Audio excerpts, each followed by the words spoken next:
Mesmo na noite mais triste, em tempo de servidão, há sempre alguém que resiste,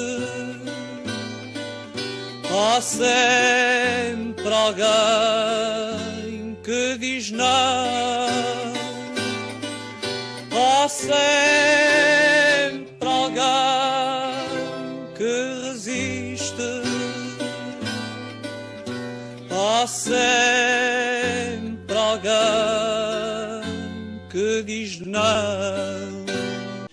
Bem ao canal, é com muito orgulho e prazer que me encontro novamente ao lado de um grande homem da música de intervenção e, além disso, um amigo. Tenho comigo Francisco Fanhais. Francisco Fanhais, que nasceu na Praia do Ribatejo em 17 de maio de 1941. Intérprete da música de intervenção. Através da música tornou-se expoente máximo dos católicos progressistas. Emergiu na revolta da música portuguesa após a participação no célebre programa de televisão Zip Zip, quem não se recorda. Ainda em 69, lança Cantilena, o seu disco de estreia. Aparece na capa do primeiro número da revista do Mundo da Canção, editada em 19 de dezembro de 1969. O seu álbum, Canções da Cidade Nova, é editado em 1970 a partir de poemas de Sofia de Melo Brainer e outros. Impedido de cantar, de exercer o sacerdócio, de lecionar nas escolas, emigra para a França em 1971. Entretanto, torna-se militante da UAR, regressa a Portugal após o 25 de abril de 74. Colabora nas campanhas de dinamização cultural do movimento das Forças Armadas em 75, no disco República de José Afonso, gravado ao vivo em Itália. No disco ao vivo do Coliseu de José Afonso aparece a fazer coros na canção Natal de Chico. Francisco Fanhais, como é que aparece neste mundo de luta, no mundo do canto de intervenção? Eu apareci justamente a partir do momento em que fui ao programa Zip Zip. Esse programa eu fui pela mão do José Afonso, que nessa altura estava no Barreiro, estava lá como coadjutor e nas sociedades recreativas que havia no Barreiro, que ainda há, nas coletividades, centros de atividades culturais e assim, eu cantava. E o José Afonso também frequentava um pouco essas mesmas sociedades recreativas. Teve conhecimento, portanto, de que havia ali no Barreiro um padre que, além de ser professor de moral do Liceu do Barreiro, também cantava. E achou que valia a pena, com um bocado de relutância da minha parte, ou assim disse que não, veio levar-me ao programa da televisão. Eles aceitaram e foi então a partir dessa altura em que eu participei desse programa Zip Zip que comecei a ser um pouco mais conhecido a nível nacional. Foi a partir daí assim que eu comecei a ser conhecido e que apareci. Obviamente que, sendo amigo do José Afonso, passando depois a ser amigo de outros companheiros que cantavam, como o Adriano Correia Oliveira, como o Manuel Freire, como o José Jorge Letria, etc. As minhas preocupações eram preocupações de ordem social, portanto, num país que vivia em guerra colonial, num país que vivia sob a ditadura, num país onde a repressão, onde a PIDE era fortíssima, onde os presos políticos eram torturados, onde a liberdade de reunião e de expressão de ideias e de pensamento era completamente proibida. A minha função como cantor era, juntamente com os outros colegas cujo grupo eu passei a integrar, denunciar através da música, através dos poemas, muito mais dos poemas do que da música, porque a música só por si não denuncia as coisas, a música ligada à palavra sim. Passei, portanto, a integrar o grupo desses. Ora bem, podemos então dizer que o Zip Zip foi o que fez despontar realmente sim. As amizades, as lutas, os ideais que não eram fáceis de viver. Sim, foi o momento, digamos, em que passei a integrar o grupo de todos estes que lutavam com a sua arte punham a sua guarda ao serviço da libertação do nosso povo. Foi a partir daí. Como era ser cantor de intervenção nessa? Era difícil porque era uma luta permanente e desigual. Ao princípio, quando surgiu o movimento dos cantores de intervenção, para continuarmos a usar essa consagrada expressão, ao princípio não caímos assim muito sob a alçada e sob os olhares e sob a influência da polícia. Mais tarde começaram a perceber, a PIT começou a perceber que através a música era um chamariz enorme para reunir as pessoas, para juntar as pessoas, para as fazer em uníssono gritarem a sua sede de liberdade e a sua sede de justiça para uma guerra. E, portanto, ao princípio as coisas passaram um bocado despercebidas, mas a pouco e pouco, à medida que nós íamos cada vez mais ter uma intervenção, ações públicas, etc., começou a censura, começaram a ficar alertadas para essa situação e para os cantores de intervenção, ao ponto de começarmos a ser completamente proibidos ao princípio era só umas cantigas, uns e outros que eram proibidas, mas em certa altura alguns de nós, como José Afonso, como Adriano, como eu, estávamos rigorosamente proibidos de aparecer em público, de cantar em público, fosse o que fosse. E portanto era muito gratificante e exaltante. Eu senti esse sentimento de fazer parte de um grupo que não se resignava, que lutava com as armas que tinha na mão, que era a sua voz e o seu entusiasmo. Era exaltante para mim estar integrado num grupo de pessoas que não vinham dos mesmos horizontes de onde eu vinha, que eu enfim, estava ligado à igreja, como padre, etc. Em nome das pessoas, em nome de um povo que era escravizado, humilhado, lutavam para a proteção do nosso país. Eu lutava também em nome de um povo escravizado, mas com, digamos, motivações. Como padre, eu querendo viver o cristianismo a sério, ia beber ao Evangelho, ia beber ao cristianismo, ia beber aos escritos religiosos, a força também para não desistir e para lutar por um país diferente. Não é? Portanto, juntava as duas motivações. Por um lado era o homem em si próprio, que era sujeito, que era razão suficiente para eu não desistir, para eu me empenhar na transformação do nosso país. Por outro lado, como padre, havia uma razão acrescida, que era justamente eu querer ser fiel aos ensinamentos mais profundos e mais radicais do Evangelho, do qual eu era representante, como padre. O que não evitou que tivesse que abandonar Não, o que não evitou, não, o que teve como consequência justamente os conflitos com a Igreja. Porque, em certa altura da minha vida, justamente por causa da denúncia, que não sou eu, atenção, eu fazia parte de um grupo de cristãos que tinham o mesmo compromisso político que eu tinha, os mesmos objetivos que eu tinha a partir de motivação religiosa e passei a fazer parte desse grupo. As nossas atitudes eram muito radicais. Nós denunciávamos, por exemplo, nas homilias da missa, muitas vezes denunciávamos em nome do Evangelho, porque era essa a nossa função, as injustiças da guerra colonial, as injustiças das prisões políticas, as injustiças resultantes da falta de liberdade, etc. As proibições que eu passei a ter na minha vida resultaram justamente de eu não ter assumido esse compromisso radicalmente. Portanto, em certa altura, como professor de religião liberal, que era nos liceus do Liceu de Madrid, eu fiquei impedido de continuar a ser professor de religião e moral, por uma razão muito simples. Nas minhas aulas, como tantos outros colegas meus, eu falava de tudo e até de religião. E, portanto, isso teve como consequência que no fim do ano letivo de 1969-70 eu tivesse sido impedido de continuar a ser professor de religião e moral. Por outro lado, fiquei suspenso as minhas funções de padre, porque não me coibi de ser à minha maneira fiel ao Evangelho que acredito. Por outro lado, como cantor, estava proibido de cantar. Portanto, foram essas três proibições que me levaram a sair de Portugal em 1971 e para a França, onde, em contacto com o bar, adquiri justamente outros compromissos políticos mais radicais. Viver fora de Portugal, o que é que eu fui fazer para a França? Foi respirar um pouco, mudar de ares, reorganizar um pouco a minha vida, refletir sobre o que é que eu havia de fazer à minha vida.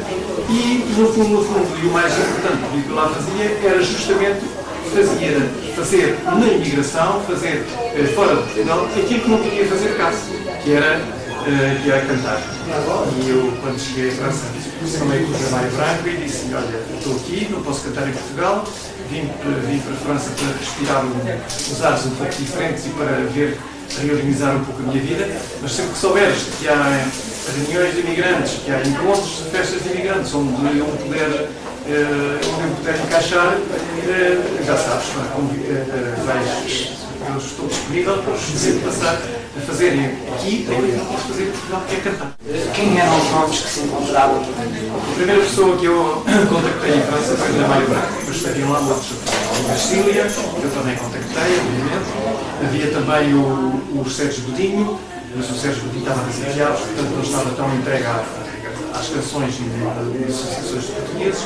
Havia o Tino Flores também, que eu conheci lá, e essencialmente era este. Havia um outro, esporadicamente também aparecia a cantar, que era o Fernando Marcos, e havia outro também, que às vezes também lá aparecia, que era o Vitorino, estando cá e estando aqui em Portugal, ainda às vezes ia à França e também participava nas cantadas.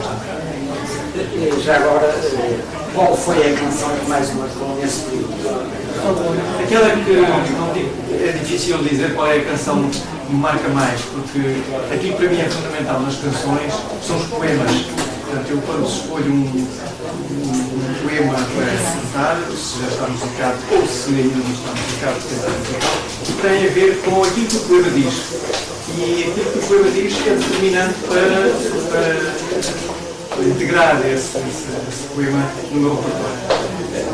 Sem dúvida que, penso eu, o poema que mais foi o princípio das coisas, foi um poema que eu cantei no Zico Zico, que se chama A Carolina, e que é um poema de Sebastião da Gama, que fala assim, tem que cantar aos asas e o vinho, portanto não pode nem voar nem cantar. Eu sempre cantar aos asas ao chão.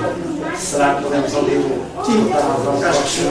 Este poema tem sido musicado em 1969, talvez, foi quando apresentei no Cipzinho. Portanto, se eu vou cantar agora, não é só para recordar uma canção cantada nessa altura, portanto há mais de 40 anos, é porque ela hoje é atual, a situação que nós estamos a viver em Portugal, e isso para mim é importante dizê-lo, é semelhante, tem muitas semelhanças no que toca à falta de liberdade, no que toca à falta de horizontes políticos, no que toca às situações difíceis do ponto de vista social que nós estamos sujeitos. Portanto, é tão importante para mim cantar hoje este poema como foi nessa altura durante a ditadura. Então,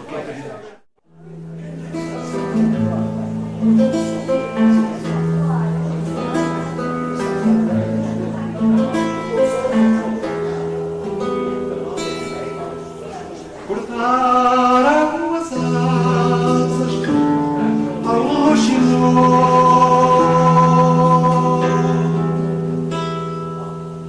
Cortaram as asas ao chiló.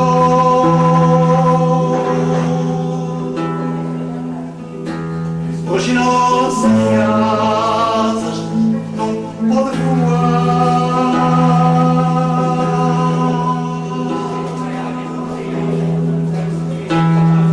Hoje nossa asas não pode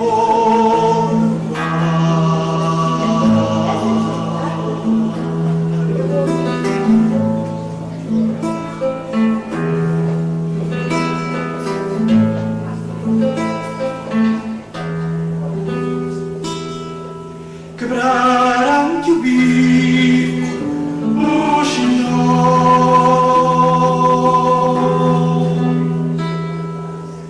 Quebraram-te o bico, o chinó.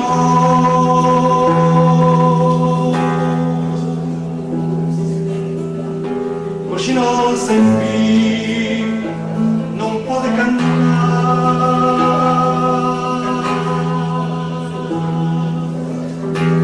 Hoje nós sem fim não pode cantar.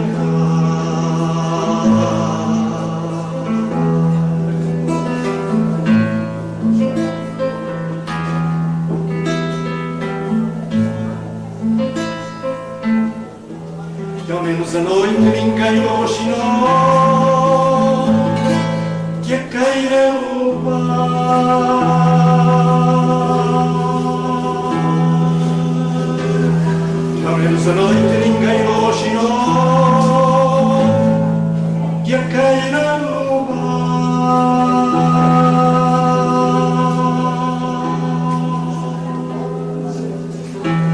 Hoje nós em noite não pode viver.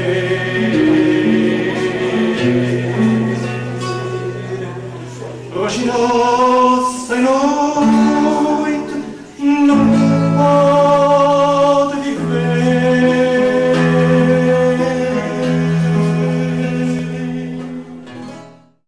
Depois de 25 de abril de 74, como sentiu o regresso? Que esperanças depositava? E o que é que Todos nós, com o 25 de Abril, sonhávamos com um país radicalmente diferente daquele que tínhamos vivido e em que tínhamos vivido até aí, obviamente. Porque sonhávamos com um país onde a liberdade de expressão fosse normal, onde não tivéssemos que ser presos ou perseguidos pela ditadura por causa das diferentes opiniões, onde a justiça social fosse uma realidade e, acima de tudo, acabasse um período onde a juventude tinha que estar 4 anos de guerra colonial. Portanto, eram todas essas aspirações que nós transpunhamos, com que nós todos sonhávamos com o 25 de Abril. Eram esses os grandes sonhos, as grandes aspirações, as grandes alegrias que nós trazíamos no coração com o 25 de Abril. O que hoje acontece, infelizmente, é que estamos a viver uma situação onde sonhamos tanto com o 25 de Abril e estamos a ver tão pouco. Neste momento, o Francisco Canhalho é o presidente da Associação José Afonso. Sim. É incontornável falar de José Afonso quando se fala de liberdade, quando se fala de campo de intervenção. Como foi lidar com o Zeca, em breves palavras? Como seria que o Zeca dirigiria a atualidade do país? Não sei, quer dizer, nenhum de nós é difícil de estarmos a dizer com precisão como é que seria o Zeca hoje, mas conhecendo-o como nós o conhecemos, tendo convivido com ele como convivemos, acho que ele sentiria hoje uma raiva muito grande dentro do seu coração e de certeza que traduziria isso em novas expressões musicais, em novos poemas, justamente para denunciar a hipocrisia dos detentores do poder, como ele, de resto, disse uma vez quando se dirigiu, melhor, quando mandou uma mensagem àqueles que o homenagearam em Braga em 1984, atenção, 3 anos antes de morrer, ele dizia: tem que haver um encontro. Hoje nós temos que recusar a anestesia que o sistema nos quer impingir e temos que, sobretudo, fazer um apelo à juventude para que mantenha sempre uma atitude esclarecida de resistência face aos pseudo-valores que a sociedade capitalista nos pretende impor. Dizia que importa manter a capacidade de indignação e sermos capazes de rejeitar a hipocrisia dos detentores do poder. Isto são palavras de José Afonso, de 1984, e penso que se o José Afonso fosse vivo, diria mesmo, conhecendo como conheci, tendo sido amigo dele como fui, todos temos os nossos amigos, mas conhecendo o Zeca como eu o conheci, eu penso que hoje o apelo que eu faria era justamente para que mantivéssemos este espírito de indignação e sermos capazes de rejeitar a hipocrisia dos detentores do poder. E face ao que nós estamos a viver hoje no nosso país, face a todas as mentiras, as hipocrisias, esta deturpação do poder como serviço público, mas em que cada vez mais parece que quem ocupa o poder se ocupa em primeiro lugar dele próprio, o Zeca, as palavras do Zeca não seriam muito longe destas. Resistir, resistir, resistir.